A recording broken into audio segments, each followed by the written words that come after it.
300 টাকার নিচে ভাড়া নেয় নাই। আগে ভাড়া কত ছিল? আগে কত ছিল? আগে ছিল 120 টাকা ভাড়া। রাত্রে বলতেছে দিয়ে বলতেছে ভাই আপনি টাকা লয়ে যান।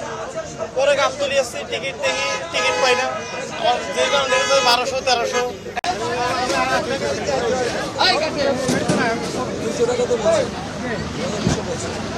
এখন আপনাকে আমাদের দেখে তো 200 টাকা বলছে।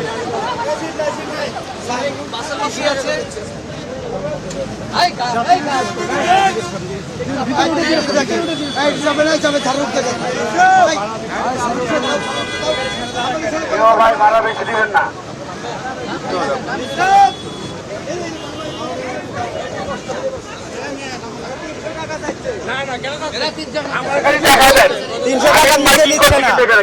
টাকার নিচে ভাড়া নিচ্ছে না। আগে যে 2 টাকারই ছেড়ে গেছে মাত্র সেলফি, 300 টাকার নিচে ভাড়া নেয় নাই। আগে ভাড়া কত ছিল? আগে কত ছিল? আগে ছিল 120 টাকা ভাড়া, 200 টাকা ভাড়া। 80 টাকা।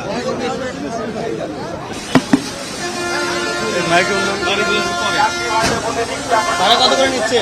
ভাড়া 200 টাকা। ভাড়া দিবেন না। কেউ কোনো গাড়ি ভাড়া দেয় মাইকে আপনি আমাকে বলবেন। আসেন।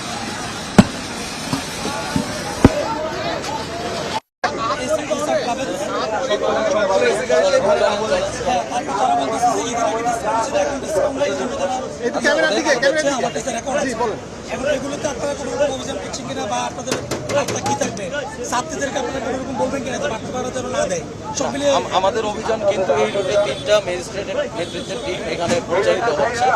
গত 4 দিন যাবত ইলিশের পরিচালনা হচ্ছে। আমরা যে ধরনের অভিযোগগুলো পাচ্ছি আমরা তাৎক্ষণিকভাবে সেগুলো আমলে নিচ্ছি। আপনাদের সামনে কিন্তু আমরা যে কয়েকটা অভিযোগ পেয়েছি সেগুলো আমলে নিয়েছি। আমরা কোনো ক্ষেত্রে তাদেরকে জরিমানা করছি, কোনো ক্ষেত্রে যাত্রীরা যদি কেউ অতিরিক্ত ভাড়া নিয়ে থাকে সেগুলো রিফান্ড করার ব্যবস্থা হচ্ছে। যাত্রীদের যাতে নির্বিঘ্নে তারা সবাই যাত্রাটা হয় সেটা আমরা নিশ্চিত করার জন্য কাজ করছি। ওনারা যেটা বলছেন যে স্বাভাবিক সময়ে তারা 1000 টাকার ভাড়া 600 টাকা করে যাচ্ছে, এখন তারা স্বাভাবিক ভাড়াটা নিচ্ছে, এসি গাড়ি, স্লিপার গাড়ি। এই যুক্তিটা শুনেন, ওনাদের যখন নন সিজন যে সময়টা, ওই সময়টাতে ওনাদের কিছু ডিসকাউন্টেড প্রাইস থাকে। আর এখন যে ঈদকালীন সময়টা থাকে সেই সময়টাতে ওনাদের আমার যে বিআরটি রেট, আমরা আসলে যে অভিযানটা করছি আমাদের বিআরটি এর যে প্রতি কিলোমিটার যে অথরাইজ যে রেটটা আছে সেই রেটের বাইরে কেউ আসলে ভাড়া নিচ্ছে কিনা এটাই আমরা শুধু দেখছি। না, এসি গাড়ির ক্ষেত্রে নির্ধারণ করা নেই, কিন্তু আমরা নন এসির যে ভাড়াটা এটার থেকে এসির যে ভাড়াটা সেটা নির্ধারণ করছি।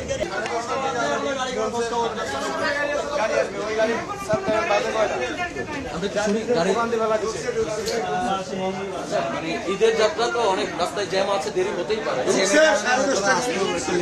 আচ্ছা, ওনারা বলেছে গাড়ি আপনারা 15 মিনিট অপেক্ষা করেন, এরপরে নামলে আপনাদের সাথে কথা হবে। এই 15 মিনিটের মতো যাবে তো? ঠিক আছে, থ্যাংক ইউ।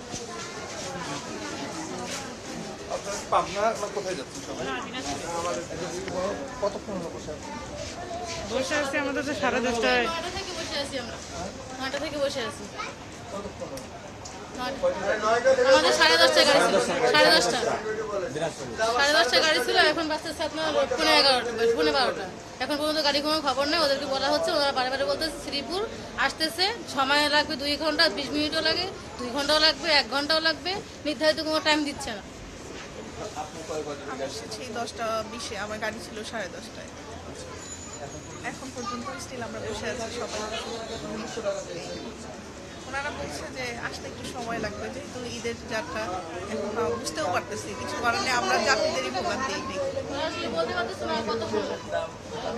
টিকিটের দাম অন্যান্য তুলনায়, যেমন আমরা নর্মাল দিনে যাই তখন তো হচ্ছে 700 সর্বোচ্চ বা 750, 800, আর এখন স্বাভাবিকভাবে 1200, 1250। আমরা যেহেতু অনলাইনে করেছি 1250 চাই। হ্যাঁ, অনেকটাই ডিস্টেন্সটা তো 400 হয়ে যায়। তো সেক্ষেত্রে আমরা চাইবো যে অবশ্যই যেন টিকিটের ভাড়াটা ন্যায্য নেওয়া হয়। ওনারা বলতেছে ওনারা টিকিটে ছাড় দিচ্ছে, ছাড়টা কোথায় দিচ্ছে?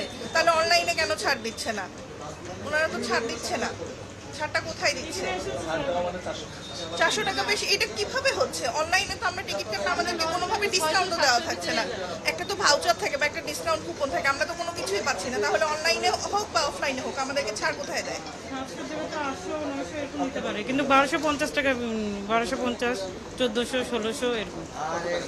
1250 নর্মাল টাইমে 600, 700-র ভিতরে যাই। হ্যাঁ, আচ্ছা, ঈদের আগে তো 800 টাকা করে অন্যান্য সময়। আর এখন হচ্ছে 1200 করে করছি। এর আগে অনলাইনে করছি 800 করেই করছিলাম, কিন্তু এখন হচ্ছে 1250 করে।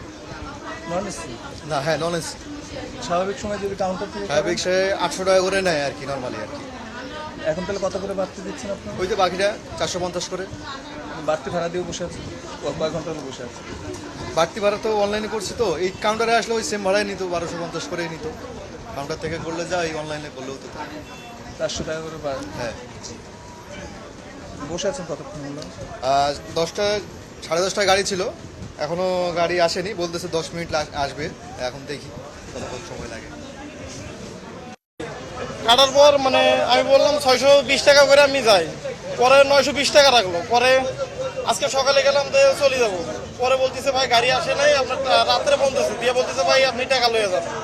পরে গাবতলি আসছি, টিকিট দেখি টিকিট পাই না, আমার যে কারণে 1200-1300 নিচে কোনো টিকিট নাই। পরে উনি আমার টাকা ফেরত দিয়ে দিল, বলতেছে গাড়ি এখনো আসেনি।